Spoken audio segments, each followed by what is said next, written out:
Hey, transformational prevention again. Oh my. I know you love me, that's so comforting. Won't you, you want me, take my hand and know me better. I know you love me, that's so comforting. Won't you, you want me, take my hand and know me better. I know you love me, that's so comforting. But we're stuck except you take my hand and know me better. Hey, know me better, love me better. Hey, take me better, love me better. It's the Transformational Parenting Show with Mute Olori. Hello and welcome. My name is Mute Olori, and today we'll be looking at a very crucial conversation on children's mental health and the role parents play in supporting these children and their well-being. In a fast-paced society where we are today, it's essential that you and we prioritize our children's mental health just as much as we do their physical health. So today we're going to be fostering an open dialogue to see how you and I can understand and create a safe space and a supportive environment where our children can thrive emotionally and, of course, mentally. So this is the Transformational Parenting Show with Mute Olori, and of course, I am your coach, Mute Olori. When I come back, you'll be meeting my guests. Please don't go anywhere.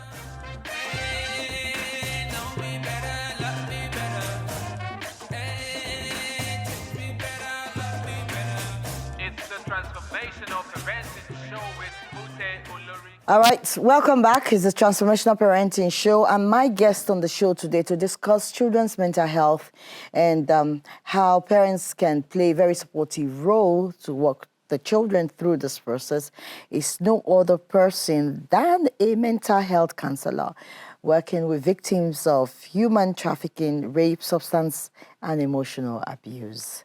She is a graduate of Industrial Design and Motion Pictures from the National Film Institute, an affiliate of the Abubakar Tafawa Balewa University in Bauchi. Well, she went ahead to obtain a PGDE and MSc and PhD in Education Guidance and Counseling from the Nasarawa State University, and recently she's been conferred with a degree of honor PhD in Management and Leadership from the American Management University. Wow, quite a lot. It's my pleasure to welcome Dr. Saadatu Adamu. Thank you Thank you for joining us. And she's the founder of Secure the Future International Initiative. Thank you for joining us. Quite a lot when it comes to the issue we're discussing today. So let's just go straight to what you think. How do you currently perceive the state of children's mental health in our society today? Because there's a lot of conversation around this issue. Yes. The state of children's mental health in our society today, to be honest, is alarming because there's so many, issues surrounding academic pressure, social media, parenting, environment influences, and a lot. So I'll say that it's really is a thing that everyone should really think about and look for solutions, because it's really, really alarming. It's alarming, yeah. Okay, you saying is alarming is very scary. All right, let's break it down a little bit. You talked about the academic pressure, social media.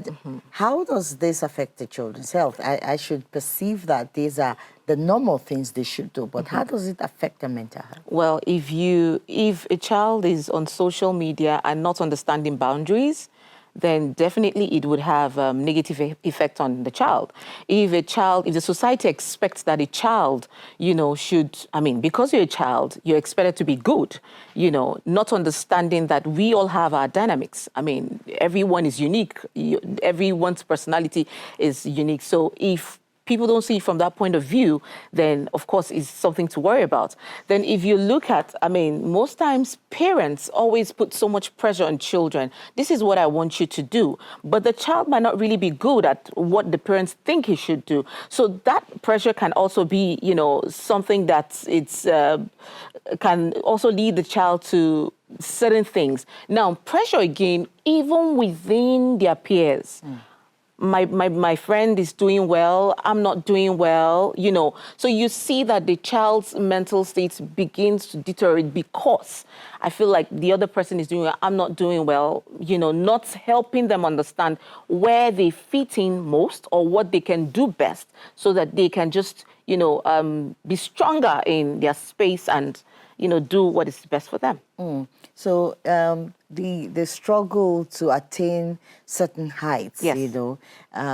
What are the symptoms I should look out for when my child has gone beyond the normal pressure to build resilience, to build endurance, and it begins to affect its mental health? So it's important for parents to truly be involved in the lives of their children from every stage so that you can understand the basics, which is changes in their behaviors, all right? The little things that they do that they normally will not do, isolating themselves, not wanting to associate themselves with, the normal things that happens at home, not enjoying the environment even when it's so conducive for them. I mean, making everything almost available, but it's not there.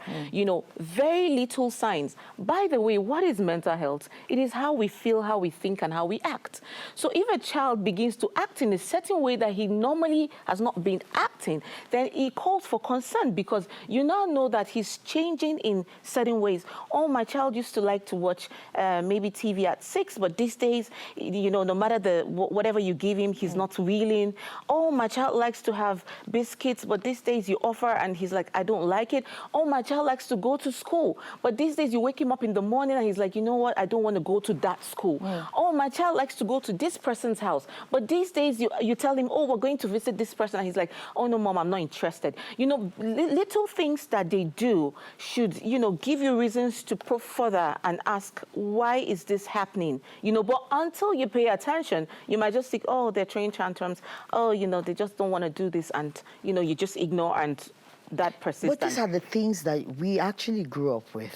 These are things we see every day. Why is it now a concern when they actually come up with this behavior? Because I know growing up, there are times I didn't feel like going to school.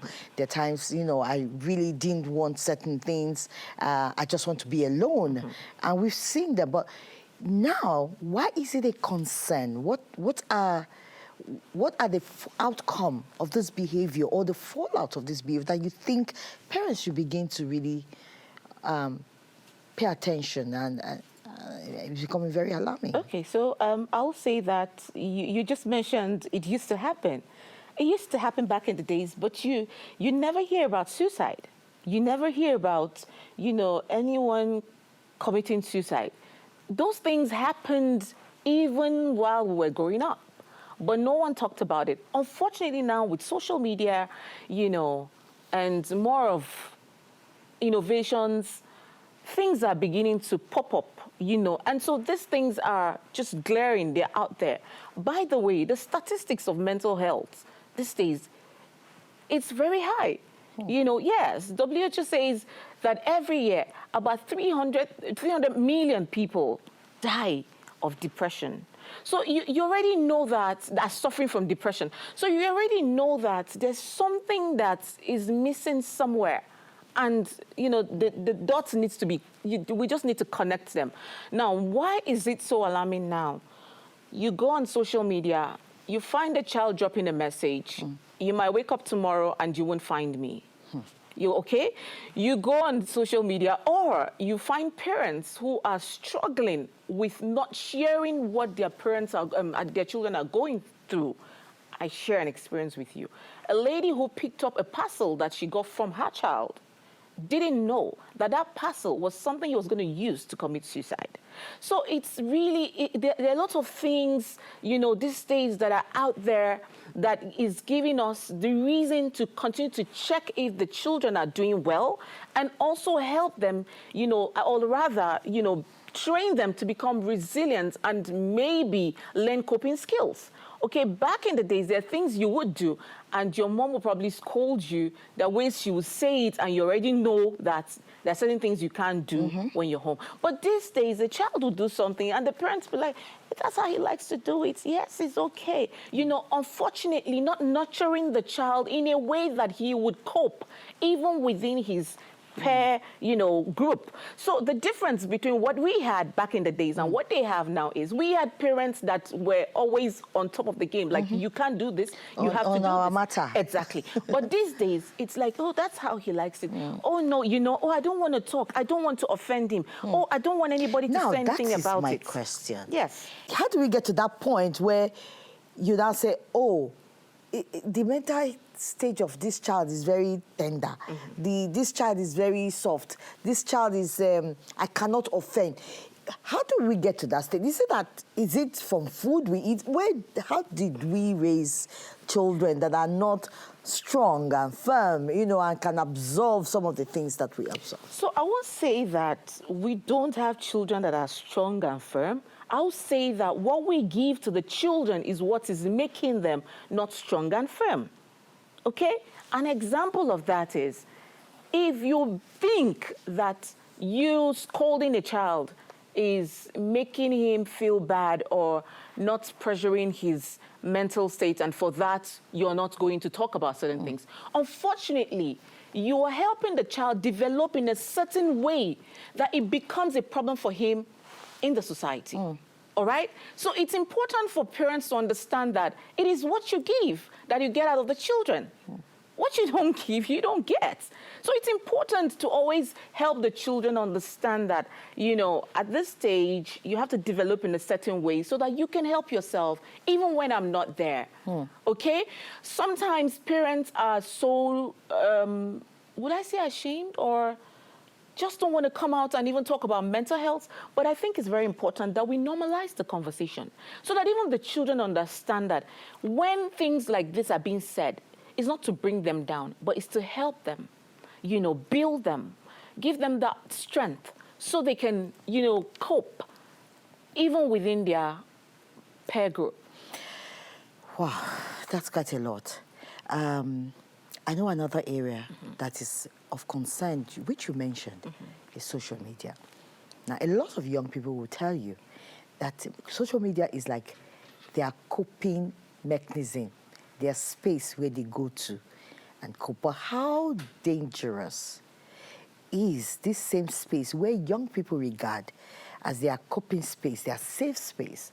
How dangerous is it to their mental health? Yes, so if you see mental health as a coping space, then it depends on what that individual... Social media. Social media, yeah. It depends on what that individual means by, that's my coping space.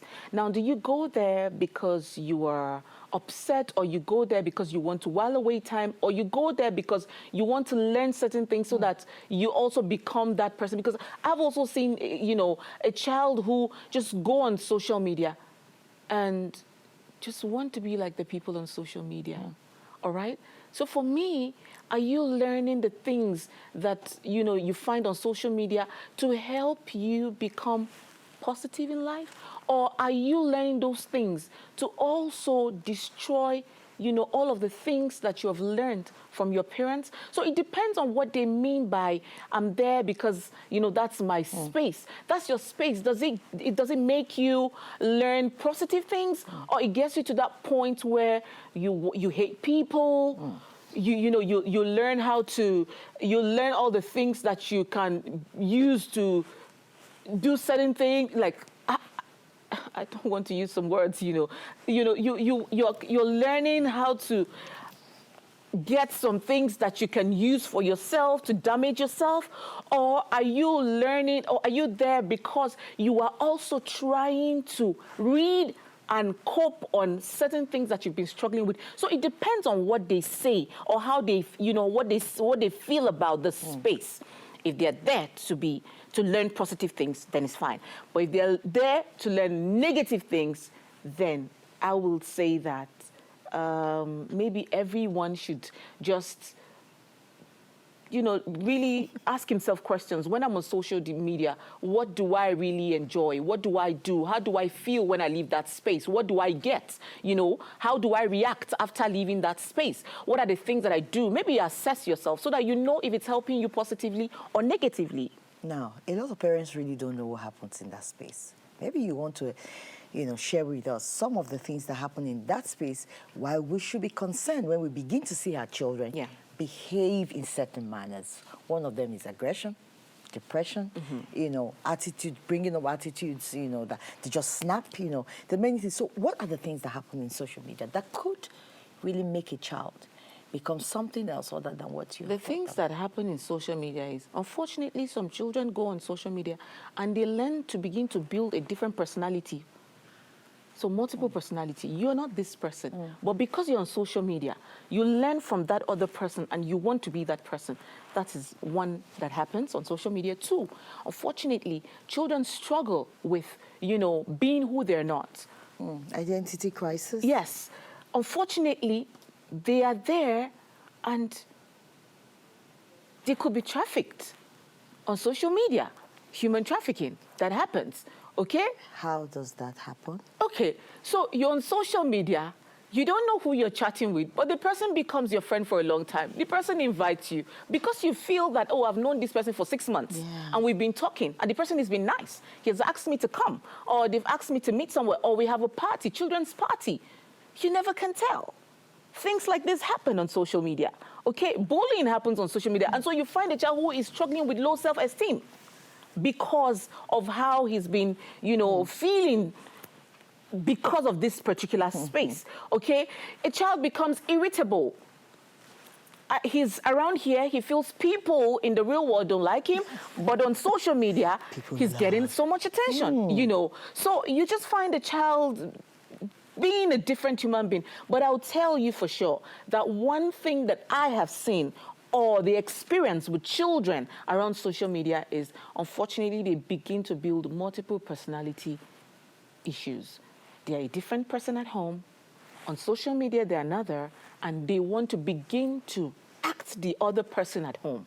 Then it becomes a problem between the mother and the child. You never used to be this, now you are this. You never used to like this, now you are this. You never used to wear short dresses, now you want to wear it because it's on social media. Okay, so personality. So the person begins to not like the real self and want to be another person. So a lot happens around social media space. So when you begin to see these things as a parent, you need to be concerned because the statistics shows that it's really alarming and it's affecting the mental health of our children. I mean, many times you see parents who say, in my time, wake up and smell the coffee. This is the time, and we as parents need to work together and see how we can support our children through this process. I'll take a short break.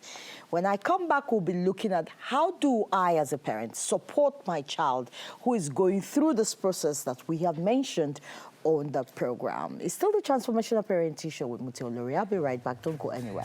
I know you love me, that's so comforting. Won't choose, you want me, take my hand and know me better.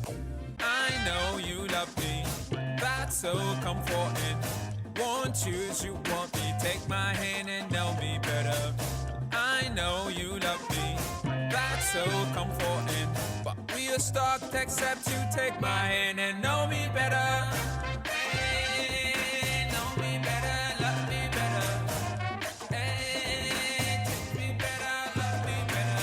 It's the Transformational Parenting Show with Olori. All right, welcome back. It's the Transformational Parenting Show, and we are actually looking at our children's mental health and how, as parents, we can support them. We've been able to identify some of the issues they go through and the causes of the behavior you really see, and how this has really affected them, as young people, to the extent they have multiple personalities. They have not finished dealing with the identity crisis. Now they have multiple personalities and they want to choose to be the person in their own realistic world instead of being the person that you are nurturing and training. And my guest, Dr. Saadatu Adamu, has been really throwing a lot of light into this. But how do you think, as parents, that we can create that balance in supporting our children, to have this level of independence and also see how we can guide them, provide that guidance and support they need to, have a positive mindset or personality or mental health, So I think it's very important for parents to understand that they need to normalize the conversation. So it doesn't look like when you say mental health is like something that's really scary, and so the child doesn't want to hear that. It's important to just have conversations around that. It's also important for parents to understand that they need to help the children learn coping skill, because if you're not there, how can they cope? It's really alarming. It's very important. Then it's also important to allow them express themselves. Give them the opportunity to just be themselves. Let them express themselves. It's also important for parents to understand that healthy relationship is good, between parents and the children.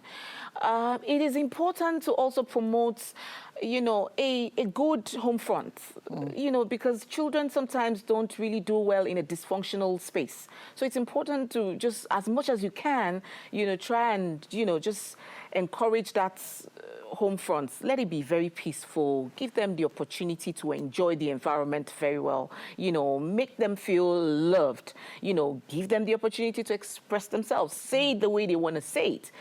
And then it's also very important for parents to also learn these things. Because if you don't learn it, it will be difficult for you to give it.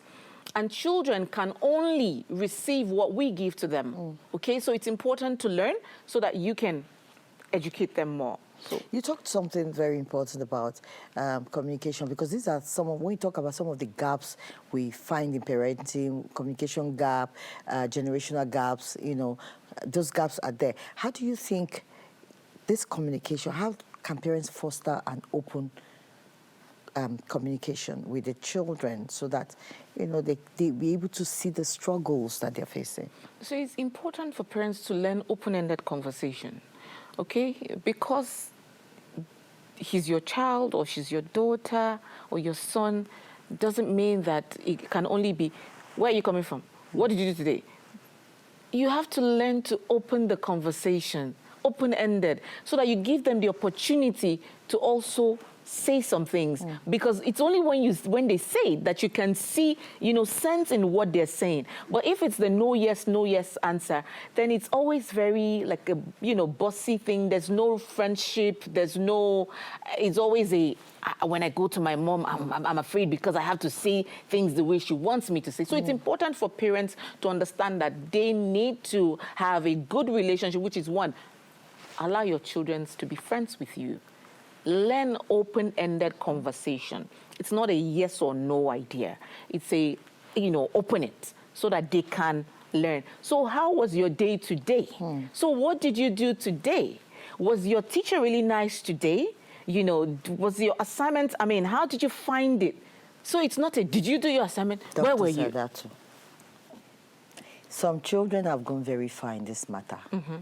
That this question you're asking, how do you do today? The children will tell their parents, what's your business with how I did today? Now they have gone far. Yes. How do we help those ones that have really, the gap is really huge? Thank you. How do we go about it as parents? Yes. So that we can restore? So I ask you a question. If a child says to you, if you say, how was your day today? And he says, what's your business about my day? Your child needs help. That's the truth. So it means that you begin to seek professional help, because it has gone beyond you now asking questions and him responding in a respectful way, okay? Unfortunately, the child doesn't even understand. He has crossed the boundary of respect, and this is my mom. So it means that parents must understand that do not be ashamed of saying, I'm going to see a professional because my child is dealing with issues. Help yourself, help your child.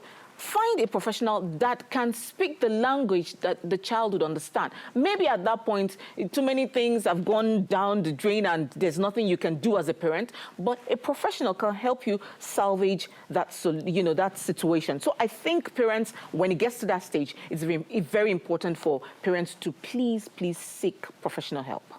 And on that note, we end the show today. Thank you so much for sharing your experience and expertise with us. You want to say one last thing?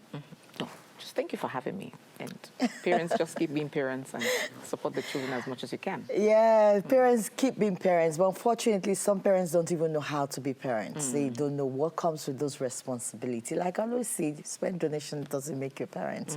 Carrying a baby, it doesn't make you a parent. There's so much more. But if you're having these issues we've mentioned, please seek professional help. You can reach us on all our social media platforms. We will be ready to help you and direct you towards, the right places where you can get help. If you need help for your children or help for yourself, knowing how to parent, don't be ashamed, don't be shy. Don't let it get to an extent where you will be dealing with either high blood pressure or there's a conversation I really want to have. When you are gone, what happens to the children? So please, let us seek help.